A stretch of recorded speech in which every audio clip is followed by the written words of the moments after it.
नमस्कार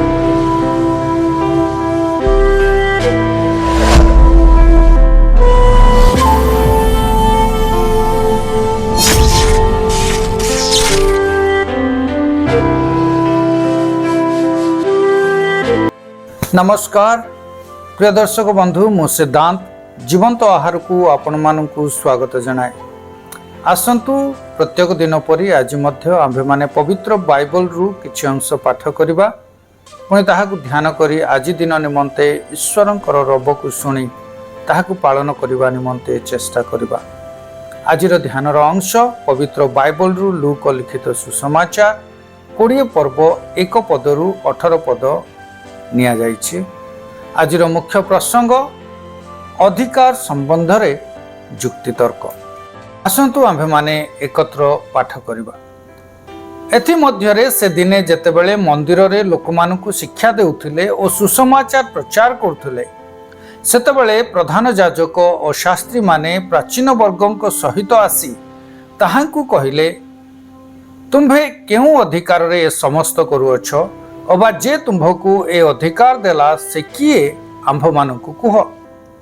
किंतु से समानकु उत्तर देले, मु मध्य तुम्भ मानकु गोटे कथा पचारिबी, मते कुह, जहनंकर बाप्तिस्म स्वर्गरु ना मनुष्य ठारु हेला? सेतिरे सेमाने परस्पर तर्क वितर्क करी कहिले, जदि स्वर्गरु बोली कहिबु ताहा हेले से कहिबे, तुम्भे माने काहेकि ताहाकु विश्वास कल नाही? किंतु जदि मनुष्य ठारु बोली कहिबु तेबे लोक समस्ते आम्भ मानकु पथर फोपाड़ी मारी पकाइबे, कारण जहन जे जणे भाववादी यह सेमानकर दृढ़ विश्वास।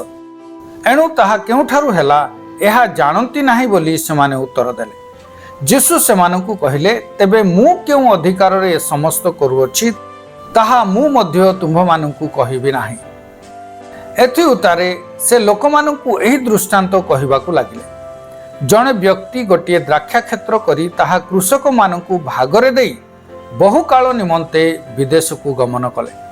आ कृषक माने जेपरी तांकु द्राक्षा क्षेत्रर फलरु भाग दियंती, एथि निमंते से जणे दास को उपयुक्त समय रे सेमानक निकट को पठाइले, किंतु सही कृषक माने ताहाकु प्रहार करी शून्य हस्तरे फेराई देले। से पुणी आउ जणे दास को पठाइले, सेमाने ताहाकु मध्य प्रहार और अपमान करी शून्य हस्तरे फेराई देले। पर से तृतीय जनकु मध्य पठाइले, किंतु सेमाने ताहाकु सुधा क्षत विक्षत करी बाहरे फोपाड़ी देले। सेथिरे द्राक्षा क्षेत्रर कर्ता कहिले, मु कौन करिबि? मोर प्रिय पुत्र को पठाइबि, के जानी सेमाने ताहाकु मान्य करिबे? मात्र कृषक माने ताहांकु देखि परस्पर तर्क वितर्क करी कहिबाकू लागिले, ए तो उत्तराधिकारी, एहाकु बोध करिबा जेपरि अधिकार आम्भ मानकर हेबो। आउ सेमाने तांकु द्राक्षा क्षेत्रर बाहरे पकाई बोध कले। अतएव द्राक्षा क्षेत्रर कर्ता सेमानक प्रति कौन करिवे? से आसी एही कृषक मानकु विनाश करिवे और अन्य मानकु द्राक्षा क्षेत्र देबे। यह शुणी सेमाने कहिले, ताहा न हेउ। किंतु से सेमानकु एक दृष्टि चाहि कहिले, तेबे एही जो वाक्य लिखित अछि ताहार भाव कौन? गृह निर्माणकारी माने जो प्रस्तर को अग्राह्य कले ताहा कोणर प्रधान प्रस्तर हेला। जे कहीं सही प्रस्तर उपरे पड़िबो से खंड विखंड हेबो, पुणी सही प्रस्तर जहा उपरे पड़िबो ताहाकु ताहा चूर्ण विचूर्ण करिबो। पठित शास्त्रांश रे ईश्वर आम प्रत्येकଙ୍କୁ आशीर्वाद करंतु। आसंतु पठित शास्त्रांश को आम्भे माने बुझिबा निमंते चेष्टा करिबा। यीशु जेतेबेले मंदिर रे शिक्षा देउथिले ओ मंदिर रे व्यवसाय करथुवा व्यवसायी मानकु बाहर करिदेले, सेतेबेले जिहुदी धार्मिक नेता माने आसी तांको अधिकार संबंध रे प्रश्न कले। यीशु तार उत्तर रे सेमानकु आउ गोटे प्रश्न करी पचारिले, कुह तो जहनंकर बाप्तिस्म स्वर्गरु हेला ना मनुष्य मानक ठारु हेला? सेमाने लोकमानंकर प्रतिक्रिया को भयभीत होई उत्तर देई कहिले, आमे जानुना। यीशु सेमानंकु द्राक्षा क्षेत्रर कार्यकारी मानक विषय रे गोटे दृष्टांत देई सेमानंकर धार्मिक नेता मानकर कार्य को दोषारोप कले। से कहिले जे सेमाने होउछंती भविष्यत वक्ता मानकु ताड़ना करिथिबा और सेमानंकु बध करिथिबा ଲୋକମାନଙ୍କର ସନ୍ତାନ ଅଟନ୍ତି ଏବଂ ସେମାନେ ସ୍ୱୟଂ ମଧ୍ୟ ସେହି ଦ୍ରାକ୍ଷା କ୍ଷେତ୍ରର ସ୍ୱାମୀଙ୍କ ପୁତ୍ରଙ୍କୁ ବଧ କରିଥିବା ଦ୍ରାକ୍ଷା କ୍ଷେତ୍ରର କର୍ମକର୍ତ୍ତାମାନଙ୍କ ସଦୃଶ୍ୟ ଅଟନ୍ତି।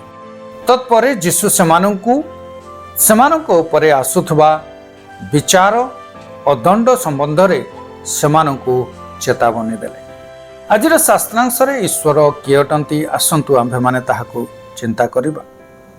17-18 ପଦ ଅନୁସାରେ, ଯଦିଓ ଯୀଶୁ ମନ୍ଦିରରେ ବ୍ୟବସାୟ କରୁଥିବା ଲୋକମାନଙ୍କୁ ବାହାର କରିଦେଇ ସେମାନଙ୍କୁ ଅପମାନିତ କରିଥିଲେ, ତଥାପି ଏହା ତାଙ୍କ ପକ୍ଷରେ ଯଥାର୍ଥ ଥିଲା, କାରଣ ସେ ହିଁ ସେ ଈଶ୍ୱରଙ୍କ ଦ୍ୱାରା ନିରୂପିତ ସେହି କୋଣର ପ୍ରଧାନ ପ୍ରସ୍ତର, ପୁଣି ସେହି ଧାର୍ମିକ ନେତାମାନଙ୍କ ବିଚାରର ପ୍ରସ୍ତର ଭାବରେ ନିରୂପିତ ହୋଇଥିଲେ। ଯେଉଁମାନେ ଯୀଶୁଙ୍କ ସହିତ ଠିଆ ହୁଅନ୍ତି ସେମାନେ ମନ୍ଦିରର ଅଂଶୀ ହୁଅନ୍ତି, କିନ୍ତୁ ଯେଉଁମାନେ ତାହାଙ୍କୁ ଅଗ୍ରାହ୍ୟ କରନ୍ତି ସେମାନେ ଧୂଳି ସଦୃଶ୍ୟ ବିନଷ୍ଟ ହୁଅନ୍ତି। ଏଣୁ ଆସୁ ଆମ୍ଭେମାନେ ଆମ୍ଭମାନଙ୍କର ବିଶ୍ୱାସରେ ଓ ଯୀଶୁ ଖ୍ରୀଷ୍ଟଙ୍କ ସହିତ ଆମ୍ଭମାନଙ୍କ ସହଭାଗିତାରେ ଦୃଢ଼ ଓ ଅଟଳ ରହୁ। ପୁଣି ଯେଉଁମାନେ ଯୀଶୁ ଖ୍ରୀଷ୍ଟଙ୍କୁ ବିରୋଧ କରନ୍ତି ସେମାନଙ୍କ ସକାଶେ ଭୟଭୀତ ନ ହେଉ। ଆଜିର ଶାସ୍ତ୍ରାଂଶରେ ଈଶ୍ୱର ଆମ୍ଭମାନଙ୍କୁ କ'ଣ ଶିଖାଇବାକୁ ଚାହାନ୍ତି? ଆସନ୍ତୁ ଆମ୍ଭେମାନେ ତାହା ଶିଖିବା ଓ ତାହାକୁ ଆପଣା ଜୀବନରେ କାର୍ଯ୍ୟକାରୀ କରିବା ପାଇଁ ଚେଷ୍ଟା କରିବା। 9-16 ପଦ ଅନୁସାରେ, ପ୍ରତ୍ୟେକ ନେତା ସର୍ବପ୍ରଥମେ ଏହା ସ୍ମରଣରେ ରଖିବା ଉଚିତ ଯେ ସେମାନେ ହେଉଛନ୍ତି ଈଶ୍ୱରଙ୍କର ସେବକ। କିନ୍ତୁ ଏହି ବାସ୍ତବିକତାକୁ ଯେତେବେଳେ ସେମାନେ ଭୁଲିଯାଆନ୍ତି ବା ଆମ୍ଭେ ଭୁଲିଯାଉ, ସେତେବେଳେ ଆମ୍ଭମାନଙ୍କର ଭାଇ ଭଉଣୀମାନଙ୍କୁ, ଯେଉଁମାନେ ଖ୍ରୀଷ୍ଟଙ୍କ ଠାରେ ଆମ୍ଭମାନଙ୍କର ଭାଇ ଭଉଣୀ, ସେମାନଙ୍କୁ ଆମ୍ଭମାନଙ୍କର ସେବା କରିବା ପାଇଁ ଅଛନ୍ତି ବୋଲି ସେହିପରି ଭାବରେ ଆମେ ସେମାନଙ୍କ ପ୍ରତି ବ୍ୟବହାର କରିଥାଉ। ଈଶ୍ୱର ଯେଉଁମାନଙ୍କୁ ଆମ୍ଭମାନଙ୍କ ହସ୍ତରେ ସମର୍ପଣ କରିଅଛନ୍ତି, ଆମ୍ଭେମାନେ ସେମାନଙ୍କ ପ୍ରତି କି ପ୍ରକାର ବ୍ୟବହାର କରୁଅଛୁ? ମୁଁ ସେମାନଙ୍କର ମଙ୍ଗଳ ପରିବର୍ତ୍ତେ ମୋର ଅଧିକାରକୁ ସାବ୍ୟସ୍ତ କରିବା ବିଷୟକୁ ପ୍ରାଧାନ୍ୟ ଦେଉଅଛି କି? ଅବା ଈଶ୍ୱରଙ୍କ ଇଚ୍ଛା ପରିବର୍ତ୍ତେ ବା ଈଶ୍ୱରଙ୍କର ଇଚ୍ଛାର ଉର୍ଦ୍ଧ୍ୱରେ ମୋର ଇଚ୍ଛାକୁ, ମୋର ଅଧିକାରକୁ ସାବ୍ୟସ୍ତ କରିବାକୁ ଚେଷ୍ଟା କରୁଅଛି କି? ଆଉ ଏହା କରିବା ଦ୍ୱାରା ମୁଁ କ'ଣ ଈଶ୍ୱରଙ୍କ ରାଜ୍ୟରେ ଈଶ୍ୱରଙ୍କର ସ୍ଥାନ ନେବାକୁ ଚେଷ୍ଟା କରୁଅଛି କି? ପ୍ରିୟମାନେ, ଆମେ ସାବଧାନ ରହିବା, କାରଣ ନେତାମାନଙ୍କ ପକ୍ଷରେ ଏ ପ୍ରକାର ମନୋଭାବ ହେବା ଅତି ସହଜ ଅଟେ। ଯଦି ଆମେ ସେବକ ତଥା ଈଶ୍ୱରଙ୍କ ଦ୍ୱାରା ନିଯୁକ୍ତ ଈଶ୍ୱରଙ୍କ ଲୋକମାନଙ୍କର ସେବକ ବୋଲି ଯେତେବେଳେ ଆମେ ଭୁଲିଯାଉ, ଏ ପ୍ରକାର କାର୍ଯ୍ୟ ଆମ୍ଭେମାନେ କରିଥାଉ, ଆଉ ଏହାର ଦଣ୍ଡ ଭୟଙ୍କର ଅଟେ। ଯେ ପ୍ରକାର ସେ ଦ୍ରାକ୍ଷା କ୍ଷେତ୍ରର ସ୍ୱାମୀ ଆସିବେ ଓ ଦ୍ରାକ୍ଷା କ୍ଷେତ୍ରର ସେହି କର୍ମଚାରୀମାନଙ୍କୁ ବିନଷ୍ଟ କରିବେ, ପୁଣି ଦ୍ରାକ୍ଷା କ୍ଷେତ୍ର ଅନ୍ୟମାନଙ୍କ ହସ୍ତରେ ସମର୍ପଣ କରିବେ। ଆଜି ଆମ୍ଭେମାନେ ଯେତେ ଜଣ ନେତା ବୋଲି ନିଜକୁ କହୁଛୁ, କିନ୍ତୁ ଆପଣା ଅଧିକାରକୁ ସାବ୍ୟସ୍ତ କରିବାକୁ ଚେଷ୍ଟା କରୁଅଛୁ, ଆମ୍ଭେମାନେ ମଧ୍ୟ ସେହି ପ୍ରକାର ବିନଷ୍ଟ ହେବା। ପୁଣି ଆମ୍ଭମାନଙ୍କ ସ୍ଥାନ ଅନ୍ୟମାନଙ୍କୁ, ବିଶ୍ୱସ୍ତ ଲୋକମାନଙ୍କୁ ଦିଆଯାଇପାରିବ। ପ୍ରଭୁ ଆଜିର ଧ୍ୟାନ ଦ୍ୱାରା ଆମ ପ୍ରତ୍ୟେକଙ୍କୁ ଚେତନା, ସଚେତନ ଆଉ ସତର୍କ କରନ୍ତୁ। ଆସନ୍ତୁ ଆମ୍ଭେମାନେ ପ୍ରାର୍ଥନା କରିବା। ମଙ୍ଗଳମୟ ପ୍ରଭୁ, ତୁମର ପବିତ୍ର ବାକ୍ୟ ନିମନ୍ତେ ଧନ୍ୟବାଦ। ପ୍ରଭୁ, ମୁଁ ତୁମ ଦ୍ୱାରା ନିଯୁକ୍ତ ଜଣେ ସେବକ, ଆଉ ଯେଉଁ ଲୋକମାନେ ମୋତେ ଦିଆଯାଇଅଛନ୍ତି ସେମାନଙ୍କର ସେବା କରିବା ପାଇଁ ସବୁବେଳେ ତତ୍ପର ଓ ସେମାନଙ୍କର ସେବାକୁ ପ୍ରାଧାନ୍ୟ ଦେଇ କାର୍ଯ୍ୟ କରିବା ପାଇଁ ମୋତେ ସାହାଯ୍ୟ କରନ୍ତୁ। ଯୀଶୁଙ୍କ ନାମରେ ମାଗୁଅଛି, ଆମେନ୍।